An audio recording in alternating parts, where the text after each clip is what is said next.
Bonjour à tous, chers découvreurs de la langue française. Alors, nous allons faire ici une vidéo consacrée à Vanessa Paradis qui était présente au Festival Lumière.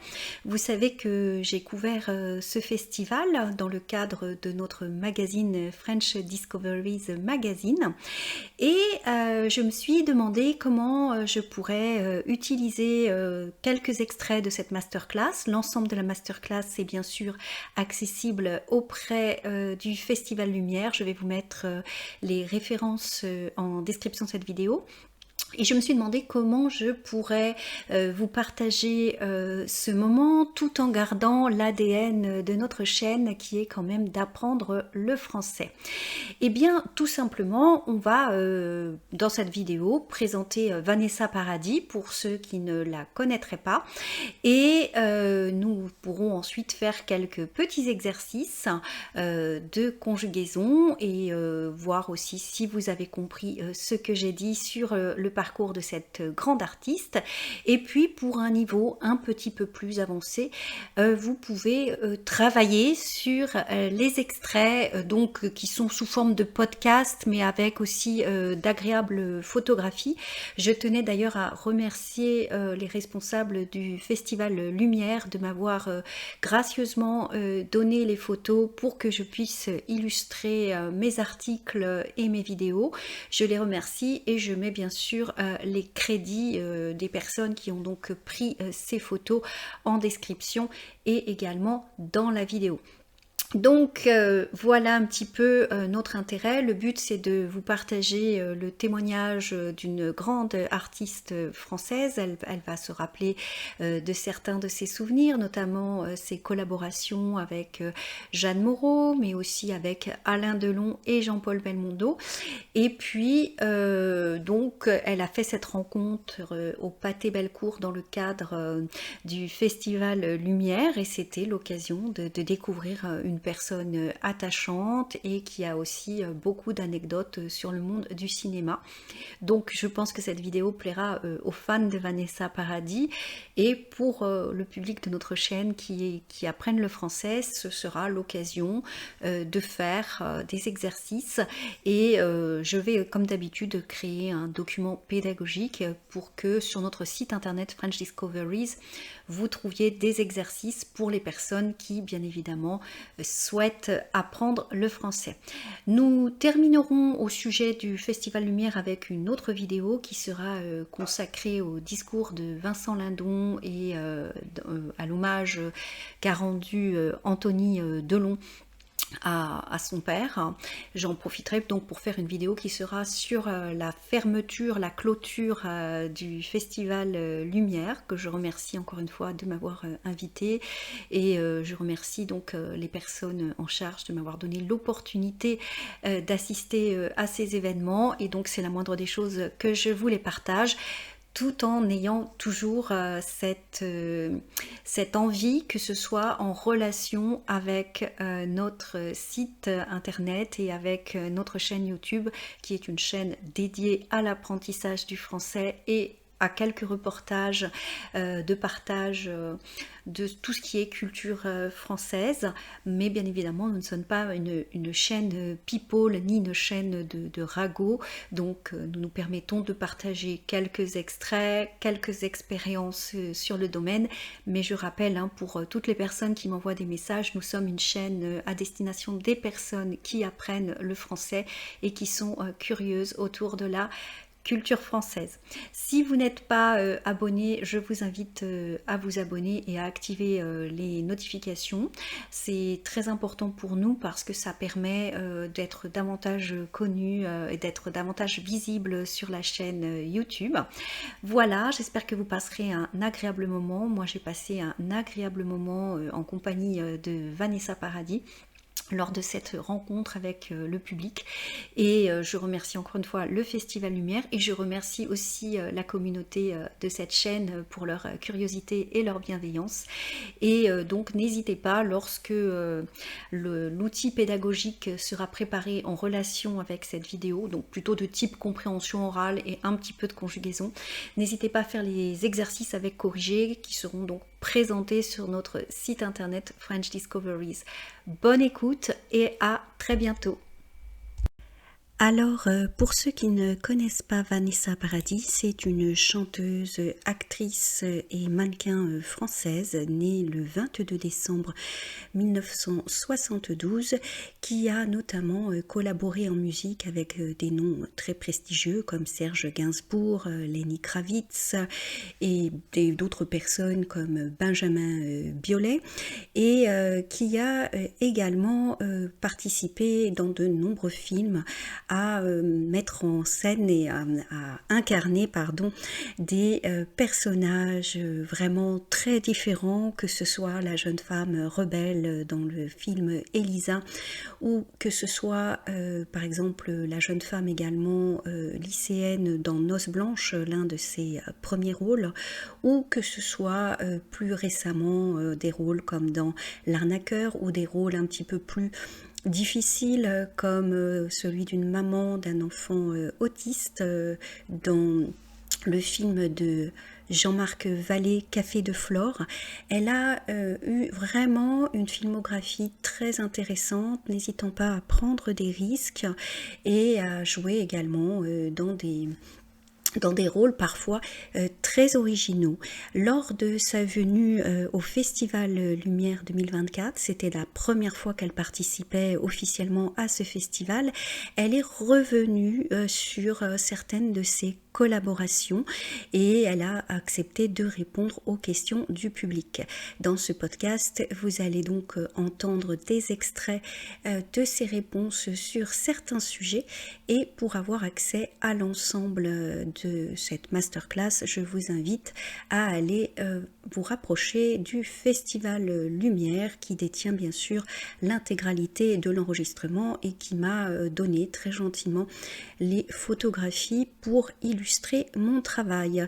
Je vous remercie et je vous souhaite une bonne écoute. Pour chaque extrait, je recontextualise avec un petit panneau expliquant de quoi Vanessa Paradis parle exactement.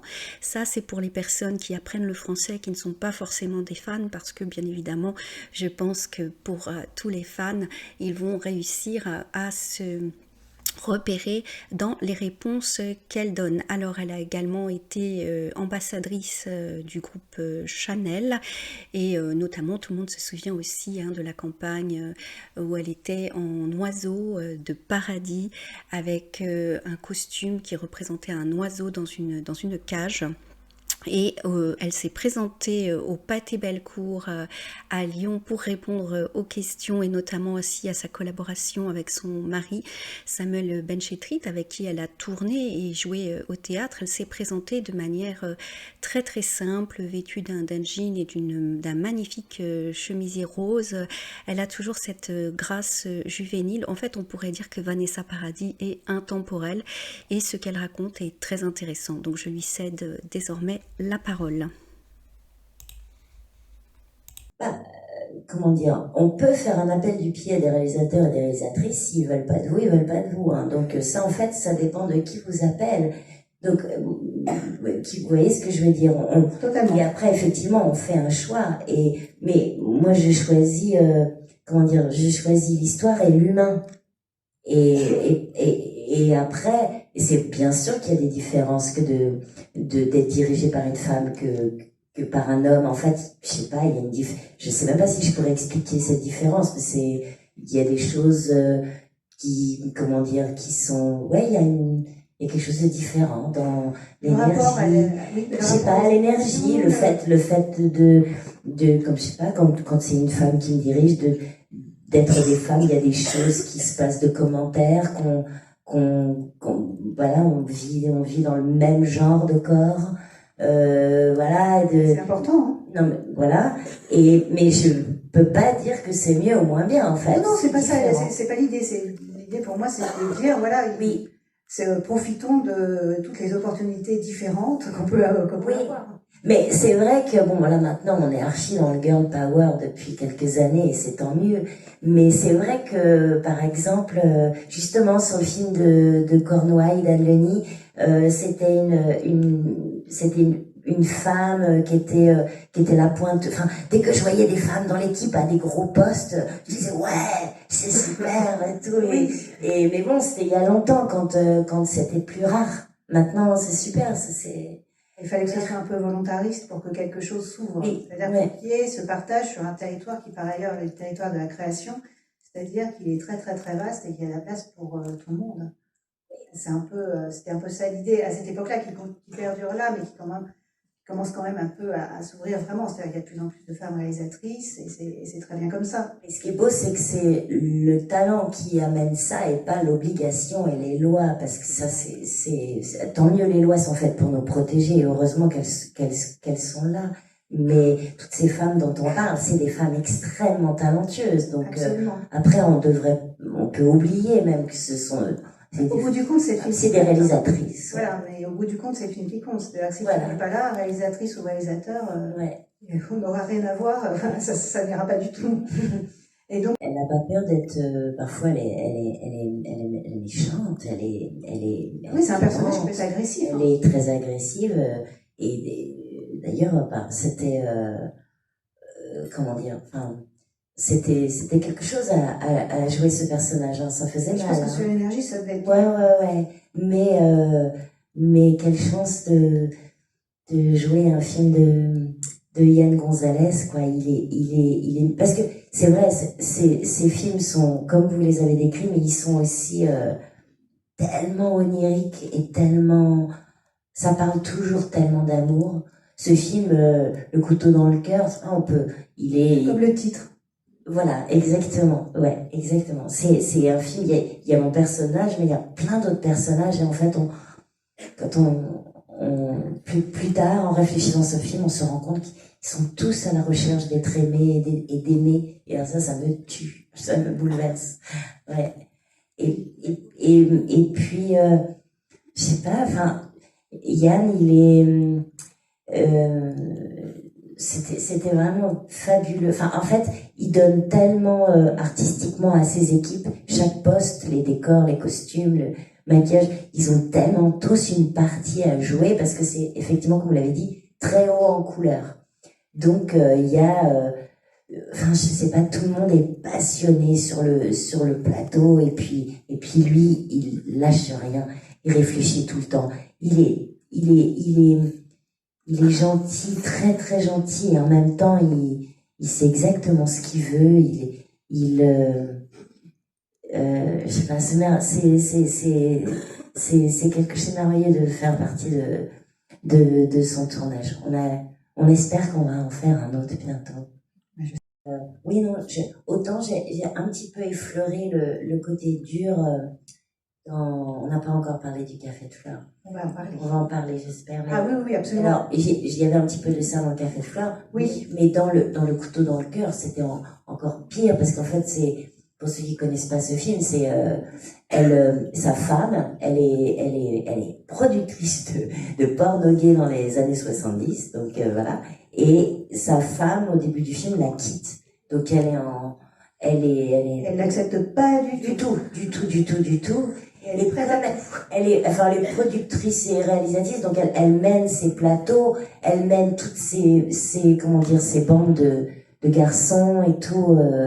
Il y a plein de gens qui à la baguette aussi. Et puis elle est très très autoritaire. Elle a une énergie incroyable. Voilà, et puis comme elle a le cœur brisé, elle est malheureuse, donc elle est encore plus méchante. Elle se défend avec ses armes, on va dire. Ouais. Qui sont spéciales. J'avais des partenaires extraordinaires. Il y avait Kate Moran, qui joue ma femme qui me quitte, et Nicolas Maury, qui joue mon bras droit. Formidable. Qui est fabuleux dans tous les films, dans celui-là en particulier. Ouais. Et justement, je suis tellement heureuse que Jean-Marc Vallée me choisisse. Et en plus, c'était pas réalisateur québécois. Québécois qui nous a quittés il y a 2 ans. C'est fou qu'il nous ait quittés si jeune. Il était jeune, hein. Voilà, et puis très sain. Donc c'est tellement triste. Il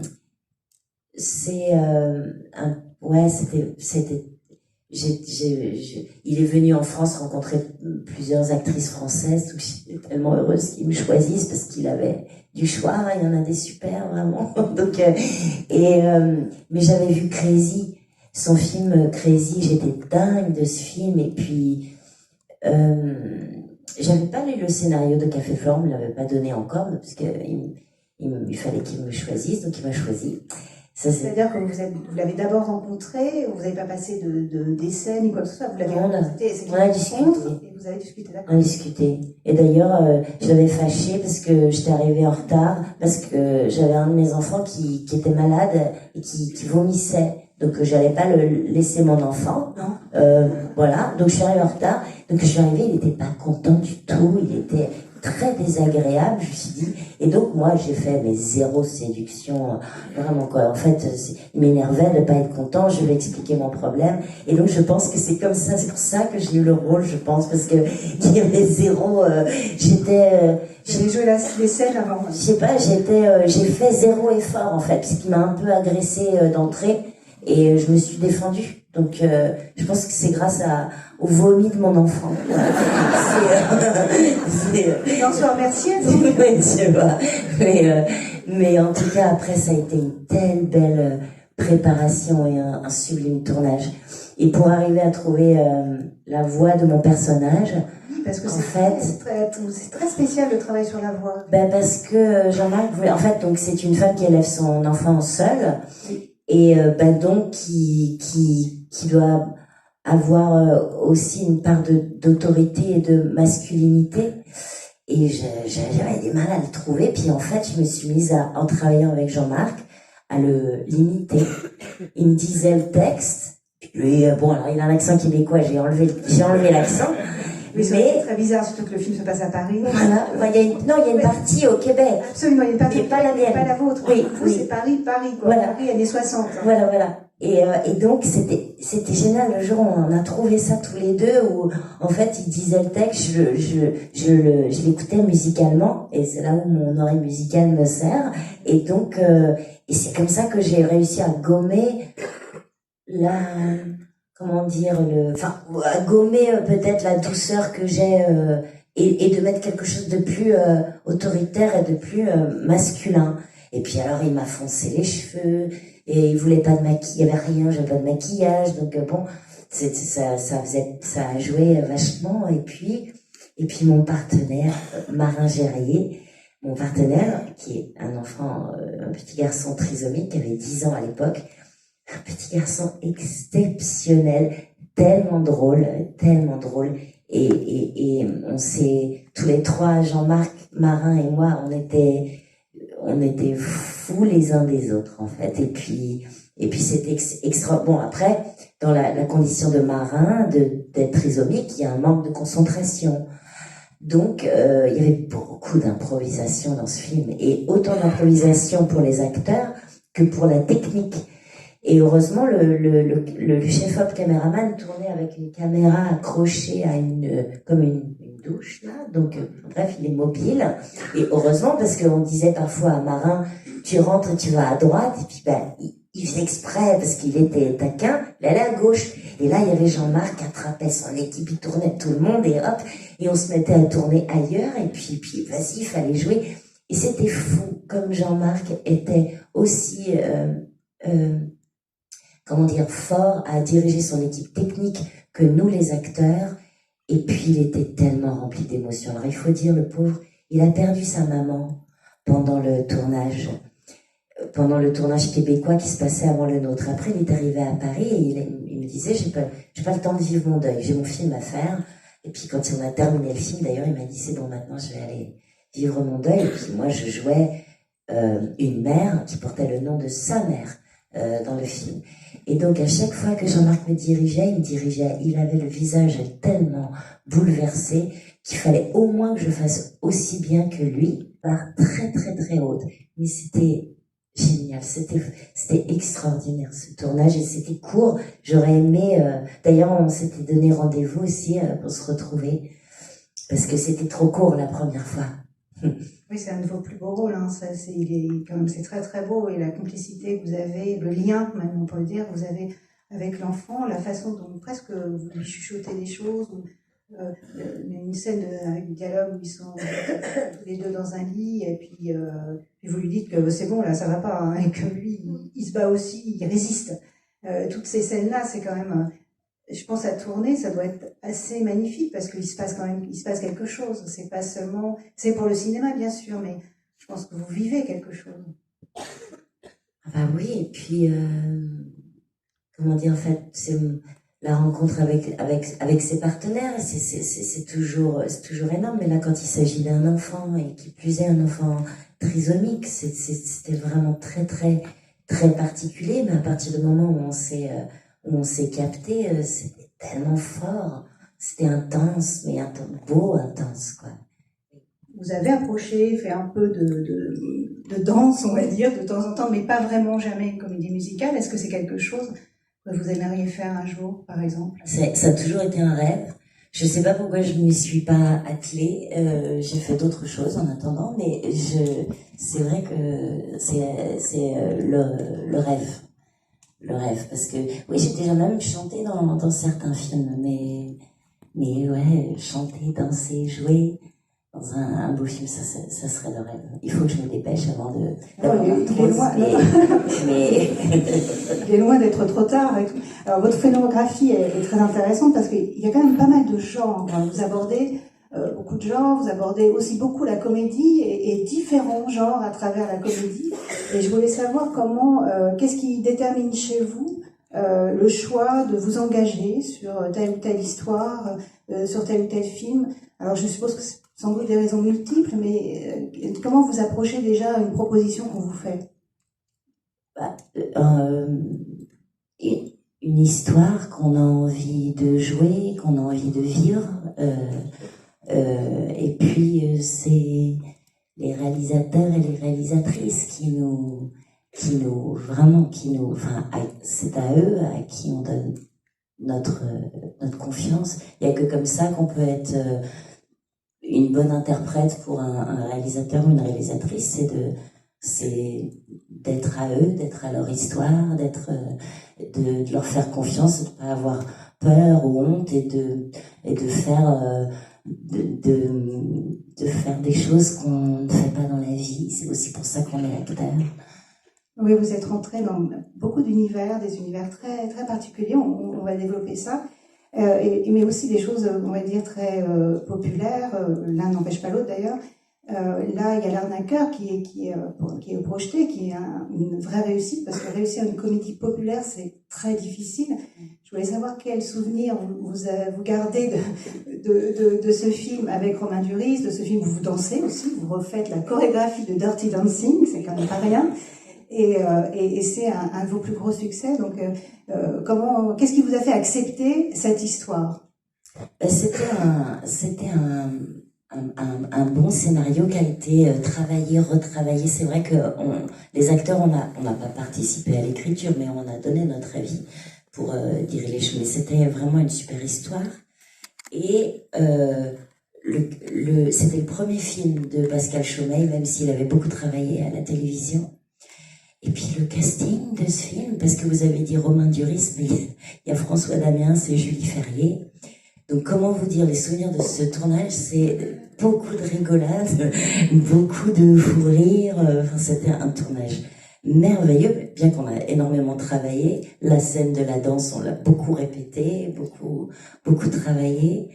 Et puis, ouais, en fait, je sais pas, en fait, peu importe le genre d'histoire qu'on vous propose, quand ça vous touche, ou en tout cas, quand ça vous touche, ou que ça vous donne envie ou envie de raconter l'histoire, ou envie peut-être parfois aussi de se prouver à soi-même qu'on est capable de jouer un tel rôle. Alors c'est pas forcément le cas pour L'Arnaqueur, parce que j'avais quelque chose d'assez sobre à faire dans ce film. Mais la sobriété, c'est parfois difficile à interpréter.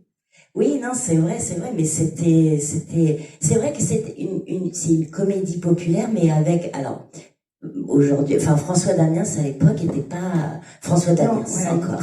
Il était déjà François Damiens, mais c'était pas la grande star. C'était pas la figure que c'est aujourd'hui. Voilà, mais en tout cas, on était déjà assez fous et fans de son travail.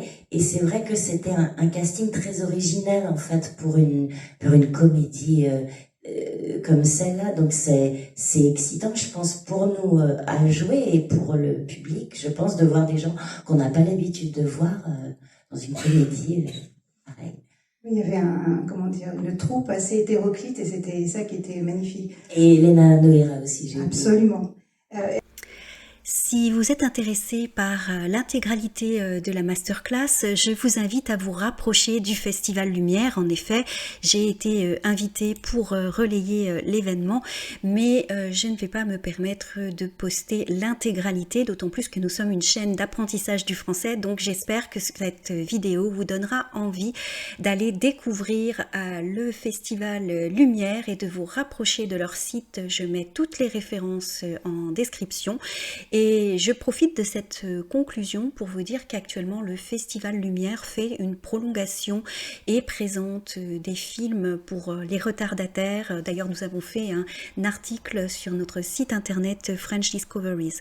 Je voulais remercier encore une fois le festival de m'avoir invité, car nous sommes une petite chaîne YouTube et un petit magazine qui débute sur la région lyonnaise, Rhône-Alpes, et on essaie aussi de s'ouvrir sur la France et on va couvrir d'autres festivals. Bien sûr, notre ADN, c'est surtout de permettre aux gens d'apprendre le français et de partager la culture française, et il me semble que Vanessa Paradis est une excellente ambassadrice de cette excellence et de cette culture française. C'est une artiste accomplie et vous avez pu voir, si vous avez écouté les extraits de cette intervention, qu'elle a des choses très intéressantes à dire, ainsi que des anecdotes passionnantes. Donc n'hésitez pas à aller sur le site du Festival Lumière pour en savoir plus. Et pour les personnes qui apprennent le français, qui sont principalement notre auditoire, ne vous inquiétez pas, je suis en train de préparer des exercices pour vous aider à comprendre cette intervention de Vanessa Paradis. Et également, c'est un très bon exercice pour comprendre une interview dans une langue étrangère. Je vous remercie et je vous dis à très bientôt.